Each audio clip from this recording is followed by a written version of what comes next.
আসসালামু আলাইকুম। Welcome to Sultan pigeon loft. আশা করি সকলে ভালো আছেন। এই যেমন হলুদ ধান বানামো রাইতের বাজে আড়াইটা দিনে রাইতে বানায়া ছুঁয়ে দিব, দিন এলা হুগা দিব। আর যে উপকরণগুলো দিব ভাই, কে কেমনে বানায় জানি না। আমরা প্রতি বছর এমনি বানাই, এটা আমার বড় ভাইয়ের রেসিপি। আমরা এমনি বানায় উপকার পাইছি দেখেই বানাই।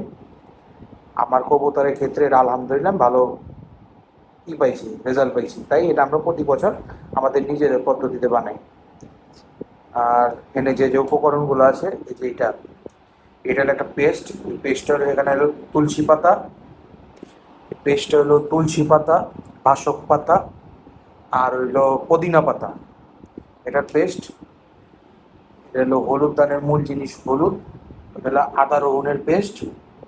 এটা হলো দারুচিনি গুঁড়া, বিট লবণ আর লংয়ের গুঁড়া। এখন যে সময় এগুলা হলো ওই ধান হলুদ ধানের মধ্যে ব্যবহার করুন। আর তুলসী পাতা আর বাসক পাতাটা এটা দিচ্ছি হইল ঠান্ডার কারণে। কবুতরের ভিতরে অনেক সময় চোরা ঠান্ডা থাকে, আর শীতের মৌসুম কবুতরের কুয়াশার লগে লড়াই করতে হয়, ঠান্ডা আবহাওয়ার লগে লড়াই করতে হয়। তার লিগা এই যে বাসক পাতা আর তুলসী পাতা অনেক বড় একটা ভূমিকা পালন করে।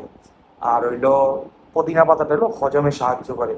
শীতের দিনে কবুতরের হজমে একটু সমস্যা হয়, কেননা খাবার হজমের ক্ষেত্রে শরীরের তাপমাত্রাটা ঠিক থাকা দরকার। আর শীতের দিনে আবহাওয়া ঠান্ডা থাকার কারণে কবুতরের শরীরের তাপমাত্রাটা সঠিক থাকে না। তাই আর এটার কারণে তাদের হজমের সমস্যা হয়। হজমে যাতে সমস্যাটা না হয় সেই ক্ষেত্রে পুদিনা পাতাটা ব্যবহার করা হয়েছে। আর হলো আদা রসুন। আদা রসুনের কাজ ওই একই, ঠান্ডার ক্ষেত্রে খুব ভালো উপকার হয়। আপনারা তো জানেন, বিশেষ করে আমাদের ঠান্ডা লাগলে আমরা আদা চায়ের মধ্যে, এই যে রং চায়ের মধ্যে আদা ব্যবহার করি, চায়ের মধ্যে দারুচিনি দিই, লং দিই। আর শরীরের ব্যথা ট্যাথা কমানোর ক্ষেত্রে তো হলুদ আছে, আর ওগুলো পাশাপাশি ভালো ভূমিকা পালন করে। এই জন্য আমি এই উপকরণগুলো আমরা আমাদের ধানে ব্যবহার করি। আরও অনেকেই বানায়, সবারটার প্রতি সম্মান করি, সবারটাই ভালো, সবারটাই ভালো, সবারটার তাই মনে করে আমার নিজেরটা খারাপ। কিন্তু আমি এটা ব্যবহার করে উপকার পাইছি দেখে আমি প্রতি বছর এটা ব্যবহার করি। আল্লাহর রহমত আর আপনাকে দোয়া থাকলে ইনশাল্লাহ এবার উপকার পাবো। এখন বানাই, দেখতে থাকেন কেমনে কি দেয়।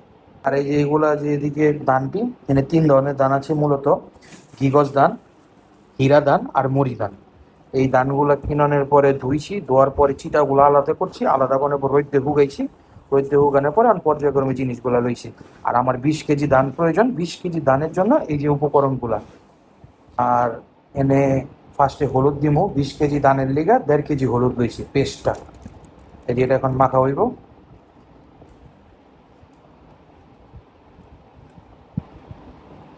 সুন্দর করে একেবারে ভাবে। আর এই অবস্থায় পেস্টটা করছি যাতে ধানটারে ঠিক মতো ধরতে পারে হলুদটা।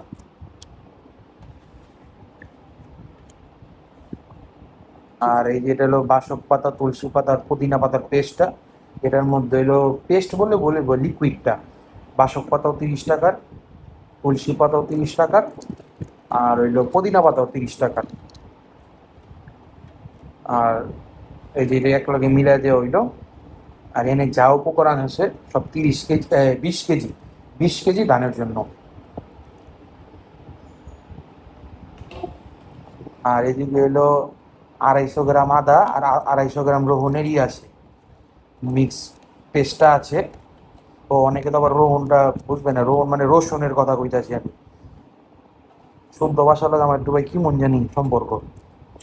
যাই হোক, কেউ আবার মনে কষ্ট হলেন না ভাই, শয়তানি ফাজলামি করি। কারণ সবসময় এক গে আমি ভাল লাগবো না কারো কাছে। আমরা যখন ক্লাস করি, এরা স্কুল স্কুল লাইফ গেছে, কলেজ লাইফ গেছে আর ভার্সিটি লাইফ গেছে, অনেক স্যারেরা আছে পড়ার ফাঁকে দেখবেন একটু শয়তানি ঠাট্টা করে। এরাও কয় সব সময় এক জিনিস ভাল লাগে না, মিলাই টিলাই করলে আনন্দ লাগে। ওই থিওরিতে আর কি আপনি করলো কিন্তু শয়তানি করলাম, কেউ মনে কিছু লেন না। আর এদিকে 20 টাকা দারুচিনি লইছিলাম, দারচিনিটা ফাঁকি করে লইছি। আর আমার 20 কেজি ধানের লেগা বিট লবণ লইছিল 3 চামচ, 4 চামচের 3 চামচ। আর লংয়ের গুঁড়াটা হইলে লং লইছিলাম হইলো 20 থেকে 25টা। এটি সব গুঁড়া টুড়া করে এই জন্য এক লগে মিলানো হইব। আর এদিকে টোটাল উপকরণের লগে 20 কেজি ধানে 2 লিটার পানি দিতেছি। পানিটা দেওয়ার কারণ হইলো জিনিসটা একেবারে লেটকে হয়ে যাব, মাখা মাখা হয়ে যাব গা। আর যে ধানগুলো আছে ওই একেবারে সুইশাল হইব। এটা টোটাল উপকরণটারে ধান, প্রতিটা ধান সুইশাল হইব। কারণ পানিটা তরল জিনিস আর ধানটা হলো খড়খড়া জিনিস, একেবারে চুইশাল হইব। এই পানিটা না দিলে কি হইব, যে সময় পানিটা ছাড়া যদি রোদ্দে হুগা দিই জিনিসটা ভালো করে মিলবো না। আর মিললেও রোদ্দে শুকানোর পরে ধানের উপকরণগুলো আলগা আলগা পইরা যাব গা। যাতে না পড়ে, যাতে না পড়ে লেগা পানিটা দেওয়া হয়েছে, যাতে একেবারে টাইনা লয়। এই যে এমনি করে মাখতে হইব যাতে প্রতিটা একের ভিতরে ভালো করে ঢুকে। খুব মাখা শেষ হইলে আবার আইতাছে। এই যে ফাইনাল লুক, কষা মাঞ্জা কমপ্লিট। এই চেহারাটা আইছে। এটা কেমনে বসতে হবে জানেন? শীতের দিনে পাল্লা দিবার গিয়া স্পটে খাড়া 2 হাত একলগে ঘষেন না, হাত গরম করন, এর লিগা যেমনি ঘষেন না অমনি ঘষতে হইব, যাতে ভালো কইরা মশলা মাছলি ঢুকে ধানের ভিতরে। এই তো সারা রাত এমনি থাকবো, সকাল দিকে রোদটা দিয়া দিব। আল্লাহ আল্লাহ করে যদি রোদটা ঠিকঠাক থাকে, একেবারে সুন্দর করে রোদ দিয়া যখন ধানটা পুরাপুরি হইয়া যাব, কেমনে বুঝুম? একটা ধান মুখে লমু, মুখে লে কামড় দিব, যদি কট করে যেতে এর মানে ধান পুরি পরে ওকে, ধান ওকে আর হুগাহুগি কমপ্লিট। এই তো ভিডিও এই পর্যন্তই। আপনাদের সকলের কাছে একটা অনুরোধ থাকবো, আমার ফেসবুক পেজটারে ফলো দিবেন, ইউটিউব চ্যানেলটারে সাবস্ক্রাইব করবেন, বেল আইকনটা দিয়ে দিবেন, যাতে ভিডিও ছাড়ার সাথে সাথে ভিডিওটা আপনার কাছে চলে যায়। সবাই 5 ওয়াক্ত নামাজ পড়বেন। আসসালামু আলাইকুম।